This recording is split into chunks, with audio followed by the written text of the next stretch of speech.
మళ్ళీ ఏదైనా ప్రాబ్లం పట్టుకునొచ్చారా? ప్రాబ్లమా?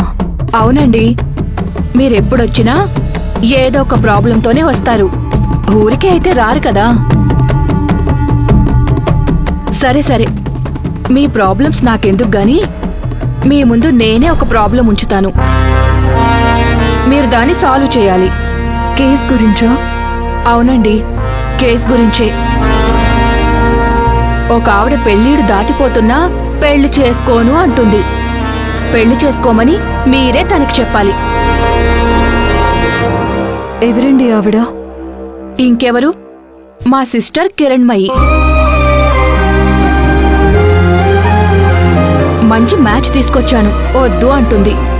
మీరే ఎలాగైనా మా అక్కని పెళ్లికి ఒప్పించాలి ప్లీజ్. మేడం. మంజు, నువ్వెప్పుడొచ్చావు? ఇప్పుడే మేడం. కూర్చో.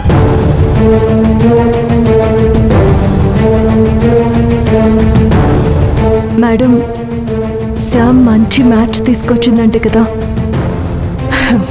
మొత్తం చెప్పిందా? చెప్పింది మేడం.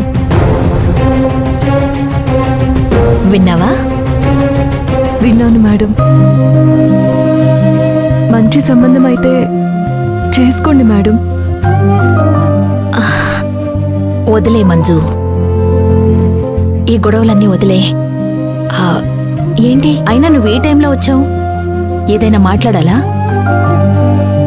అవును మేడం, ఒక స్వామీజీ సత్య గారు జైలుకి వెళ్తాడు అంటున్నారు. మీ ఆయన జైలు పాలవుతాడు.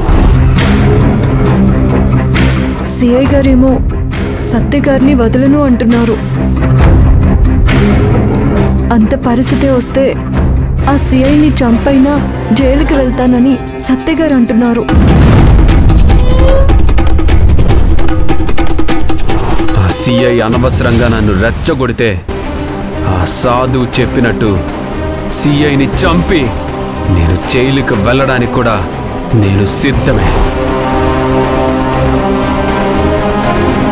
ఆ స్వామీజీ దగ్గరకు సిఐ గారి మదర్ కూడా వచ్చారు.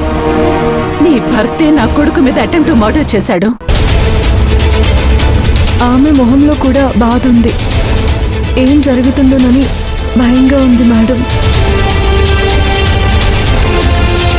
నువ్వు చెప్పిన దాన్ని బట్టి చూస్తే సత్య ఈగోకి ఆ సిఐ ఈగోకి మధ్య ఏదో జరగబోతోంది. ఆ మినిస్టర్ ఇదంతా చూస్తూ ఎంజాయ్ చేస్తున్నాడు. వీళ్ళిద్దరి మధ్యన మంట పెట్టి ఆ మంటలో మినిస్టర్ చలికాచుకోవాలని చూస్తున్నట్టుంది. సత్య గారి పద్ధతి కూడా ఏం బాగోలేదు మేడం.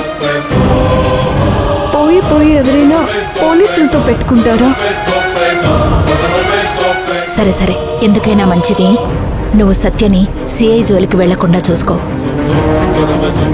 అసలే ముందే బెయిల్ మీద బయటకొచ్చాడు. అలాగే మేడం.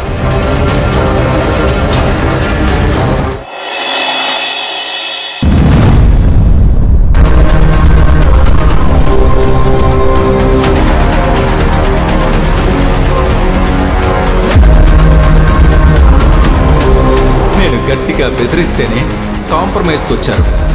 నువ్వు మినిస్టర్వా? సహనానికి కూడా ఒక హద్దుంటుంది సత్య. ఆ సిఐ గాడు నా సహనాన్ని పరీక్షిస్తున్నాడు. నా సహనం నశించిన రోజున వాడి చిత్రపటానికి దండపడిపోతుంది.